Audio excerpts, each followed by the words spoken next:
What's up, YouTube? It's your boy JB, and I'm here today with a review for Love After Lockup. This is season 2, technically it's season 3. This is episode number 34, and it is titled Dangerous Engagements. And this was a dumb episode, to be quite honest with you guys, but we are definitely gonna get through this episode. So, let's go ahead and just jump right into the episode. All right, you guys. So I'm not gonna go in order like I typically always do. I'm gonna go in a different order. So I'm gonna start with the people who were not that important to me, and that is going to start with Amber and Vincent. So Vincent is getting ready to take Amber back over to Kathy's house, and Vincent is telling Amber that he's like, before he came down there, before she got out of jail, he felt like things would be good between those two. But now that she's out of jail, he's being accused of being a con. And I'm just sitting there thinking to myself, like, okay, and I get where Vincent is coming from. But, you do come off a little shady, a little shifty. But then Amber, like, you ain't no better. Like, you want to sit here and judge this man, but I feel like you were conning him as well. So it's, monkey see, monkey do, a con you can't con a con, all that kind of stuff. And she's talking about she just wants him to, him to be more, what was the word that she said?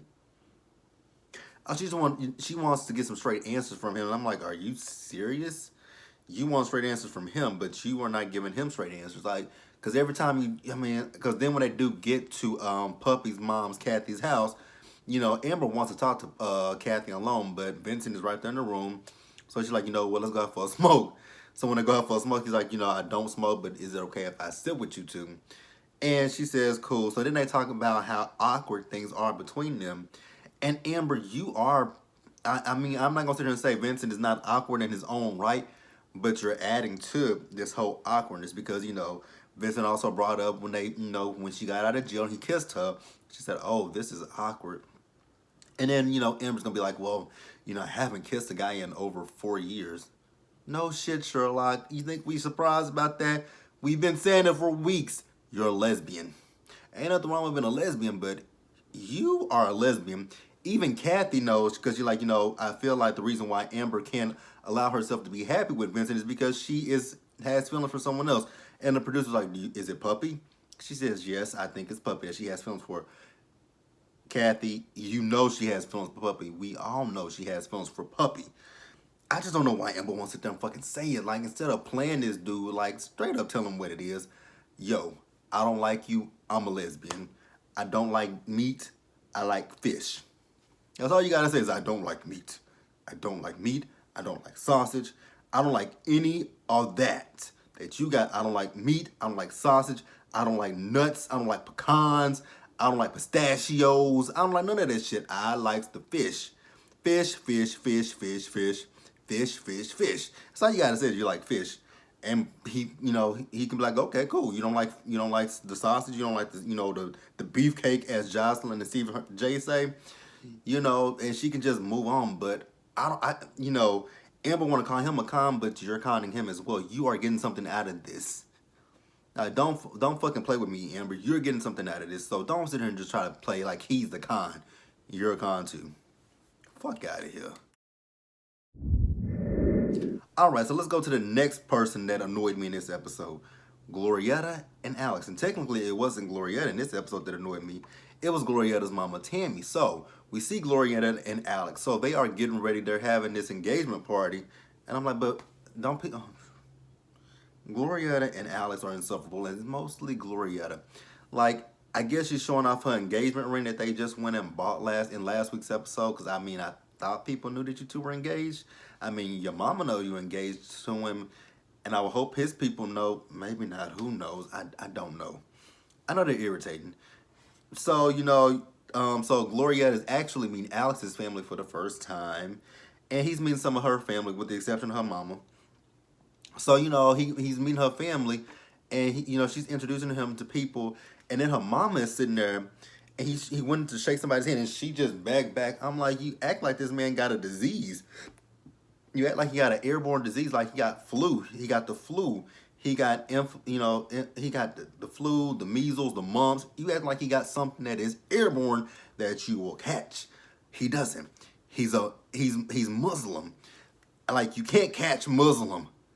Contrary to what you might believe, Tammy, you can't catch his Muslim.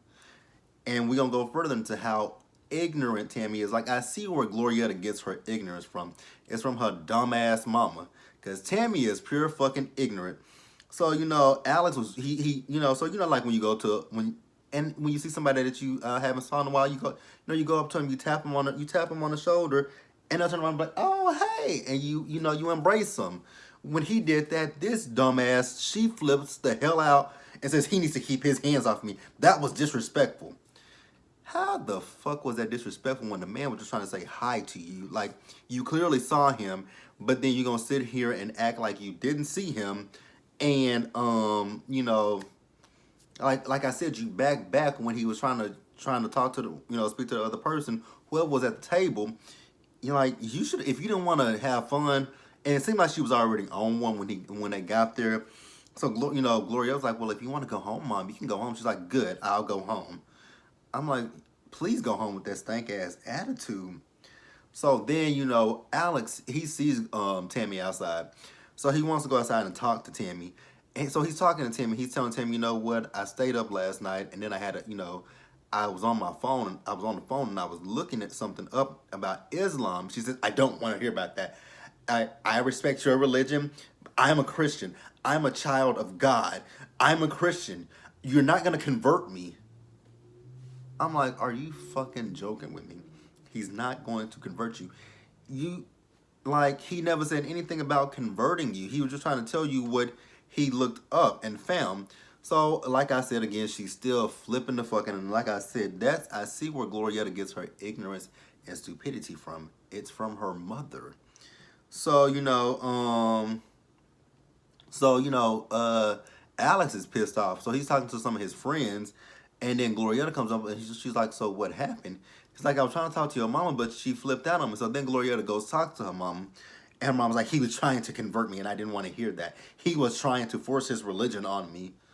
I'm like, I must have missed that, because I didn't see anything where Alex was trying to force his religion on you. But if you say so, I mean, if you're that weak and feeble in the brain that you feel like, anybody that comes up to you and talks to you about Islam, Orthodox Jew, Jehovah's Witness, if you feel like anybody that can come up to you with a different religion than what you are practicing can flip you, then your mind is that weak and feeble. So, basically Alex told the producers the reason what he was trying to tell Tammy's old stupid ass was that he found on the internet, or wherever he found it at, that when it comes down to Islam, in order to marry Glorietta, she doesn't necessarily have to convert to Islam. She can still be a Christian. But that dumb broad did not want to hear it. And I'm like, oh, God. Like, how fucking dumb can you be? Like, her mama is ignorant as ignorant can be. That woman was so fucking stupid. Like, talking about he tried to force his religion on her. He did not try to force shit on you. Like, you sound stupid as fuck. Dumbass.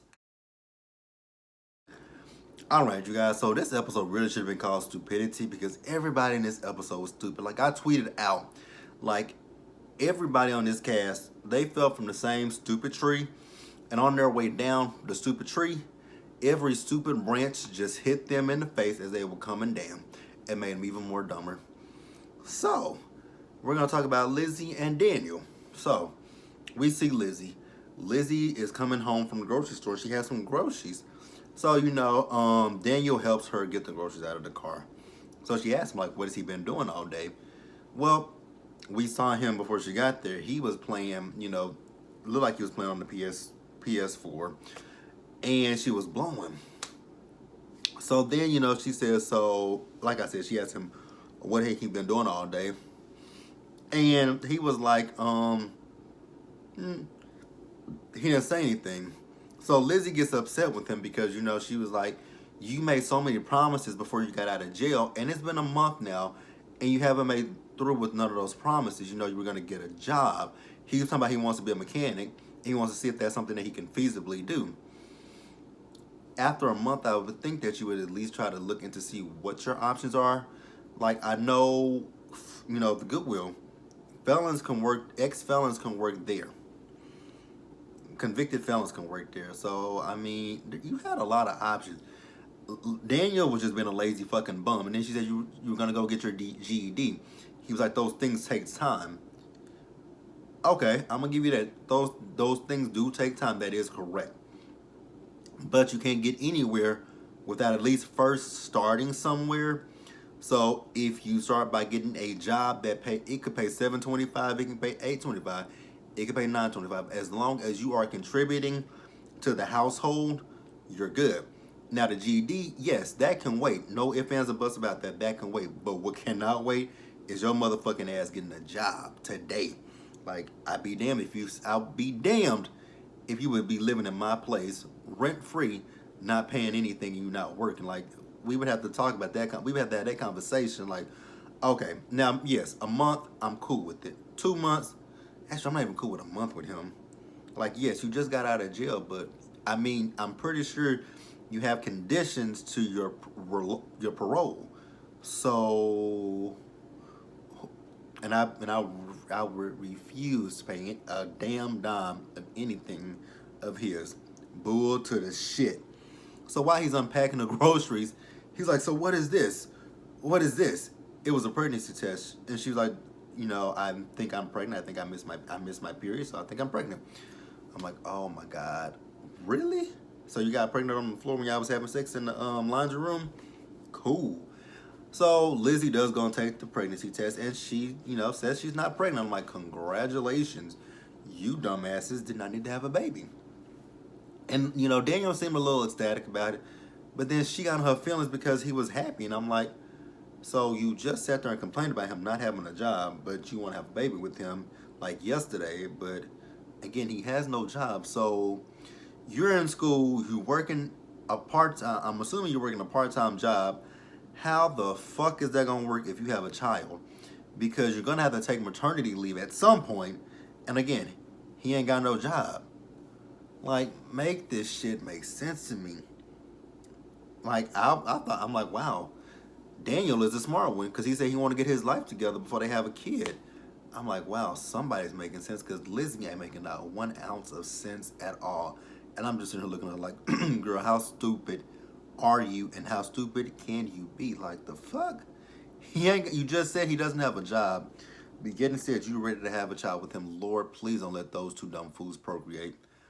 For the love of God, don't let dumb and dumb have a baby with each other. Moving on, you guys.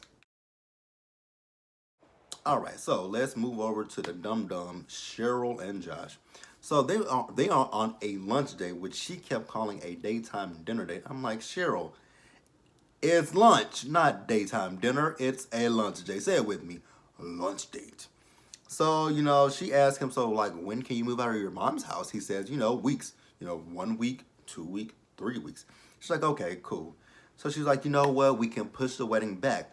But what if we live together? If we live together, I want a proper proposal.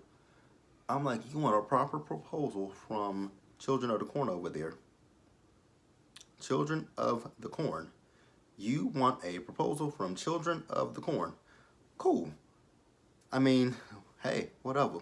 And then she also talks about how she wants to upgrade her ring because you guys remember, Cheryl had to buy her own ring. And I'm like, that was your dumbass fault. This man proposed to you, but you have to go buy your own ring? That's not a proposal. That is not a proposal. If someone told you that was a proposal, they lied to you. A proposal would be your fiance going out and getting a ring, getting on one knee and asking you to marry him. That's a proposal. You don't, I mean, unless you want to be like Chrissy from Love and Hip Hop, buy your own ring, buy a ring for him and propose to him, then that's a proposal. But he didn't propose to you technically because you went and bought your own ring. I guess he proposed to you over the phone. Yeah. Cuckoo, then a motherfucker. So then we see these two dumbass fools. They go to a pawn shop to look for a ring. I'm like, wow. We went from her buying her own ring to you going to a pawn shop to look at a ring. Damn, we done really slipped down the slippery slope. Cause you went from here on down to the ground. Actually, you weren't even here. You were at you were at dirt level. You were at dirt level. Now you don't went below the dirt. You don't went to the earth. Like you at the earth's crust at this point. Like we just don't really sunk to the sunken of sunken places. We went so you bought your own ring and now we at a pawn shop looking for a ring. Okay. I mean I guess if you want to have something old, something borrowed, and possibly something blue, because I did see one of them rings and they did have some like a blue sapphire in it. So I'm like, oh, so I mean when it comes to the wedding day, you got yeah, I mean you can say I got something old, my engagement ring. Technically, it's borrowed because I bought it from someone, but they were the pawn shop was technically borrowing it from another person, so they gave them money. They borrowed some money from them and gave it to and they never came back for it, so it's borrowed. And if it had blue in it, it's something old, borrowed blue. You just need something new. Like I mean, like damn, we can't go to K Jewelers, we can't go to Jared's. Where else is what else is there? It's K's, it's Jared's, it's Zales. Like we can't go to none of them. Like you can't get. I mean, I don't know what Cheryl's credit is like, but I mean, damn, you can at least get a credit card and put it on a credit card. I'm pretty sure you know somebody that got a credit card. Just swipe that bad booger and put it on there, and then you pay them for it. But I guess not. Like, and then she got mad at him because he was looking at a speaker. She's like, "Can I get this, babe?" She was like, "So you can get a speaker, but you can't get me that ring." Well, that ring was $5,000, and I'm like, I wish the fuck I would buy a $5,000 ring from a pawn shop. That is someone else's ring that has no sentimental value to me. The fuck? Cheryl is as crazy as I'll get out. Like, are you joking with me? That woman is stupid. Stupid, stupid, stupid. And she still ain't saw her goddamn kids. That's what's really bothering me is the fact that she ain't saw her kids. Her kids. I couldn't. She is an unfit mother just like that dumbass Lacey, which we're going to talk about in just a minute. Alright, so to close the episode out, we're going to do Lacey and Shane. I'm so bummed that I can't do my Angela impersonation this week, but you guys get Lacey's impersonation, which I don't know. I can't stand her voice. Oh my God, I can't stand her voice. So we see Shane. So Shane has a bright idea. He's going to go and do what? Get an engagement ring for Lacey. I'm like, are you kidding me?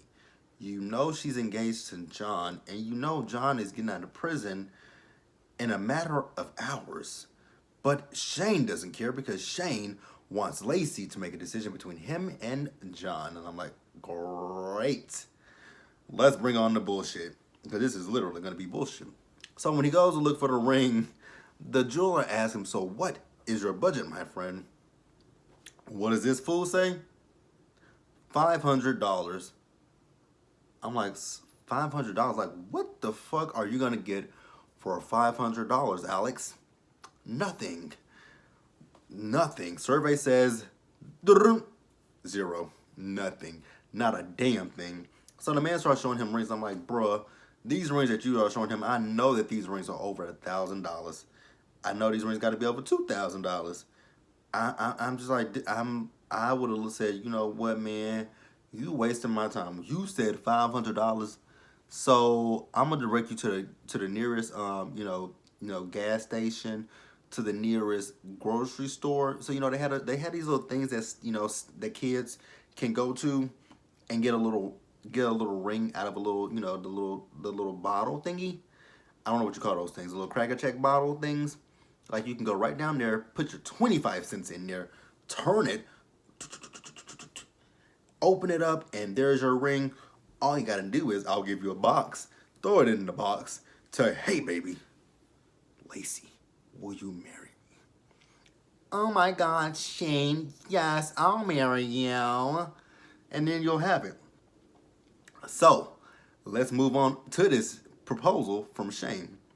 So, Shane, he meets up with Lacey, and he has the ring with him, and I'm like, oh, that ring looks very bland and very fake. So, you know, she says, so I can see a future with Shane, but John gets out tomorrow, and, you know, I need to see John in order to get my feelings together. You dumb dingbat. Man, and they showed a photo of Lacey in 2005 when she and John were in high school with each other, and I'm like, damn, she looked better in 2005 than she does now. I mean, she did have a long, elongated chin, but even her elongated chin looked better than what the fuck she got now. Cause her face is horrible, her boobs horrible, like her whole body just looks like it really fucking hurts to me. Like I just cannot with Lacey. I really can't stand her. So, you know, she tells Shane, so she says, so John is getting out tomorrow and I need to go and get him. So that way I can just figure things out with me and John. And, you know, he says that he doesn't want her to be with John. So then we see this fool. He gets on his knees. And he says, I need an answer. She says, yes. With not one tear showing. Like, not one tear is coming out. So then she calls her friend and she says, so Shane proposed to me. And all I could think about was when John proposed to me. And it was so much better because John, he told me what I meant to him and how much he loved my kids. And I don't know what to do. And I'm like, really? Again, no tears are coming out of her mouth. No tears are coming out of her eyes. It's just like what New York said on, you know, that show, Next 15, First 15, you know, something about 15. She said, when she said it was an inside cry, well, this is an inside ugly cry for Lacey. And so then she goes and tells him, you know, I said yes to your proposal, but I can't take your ring because I still have not figured things out with John. So please don't hate me. And then out of nowhere, this dumb bitch, and I called her a bitch, this dumbass bitch sit here and picks a fight with him. I'm like, wait a minute, is this reverse psychology? Like, what the fuck? You are the one that's engaged to two motherfuckers and you mad at him because he asked you to marry him. I don't believe that the proposal was sincere. You know, it was a fake ass apology. Nope, Lacey, the only thing that is fake is your ass, your tits, and your face. But yeah. And then she slapped him. I'm like, whoa, whoa, whoa, whoa, whoa. He had every right to just haul off and knock the shit out of her ass. Like, I'm like, he better than me because it's just no way she would have slapped me that amount of times. She called him a bitch, and I mean, she just slapped him. Like, talking about he making her look fucking dumb. No, you look fucking dumb, Lacey. But you guys, that was Love After Lockup. So be sure to like this video, leave your comments, subscribe to the channel, hit the bell notification button so you guys know anytime I drop a video. Also, share this video, and I will see you guys in the next video. Peace out.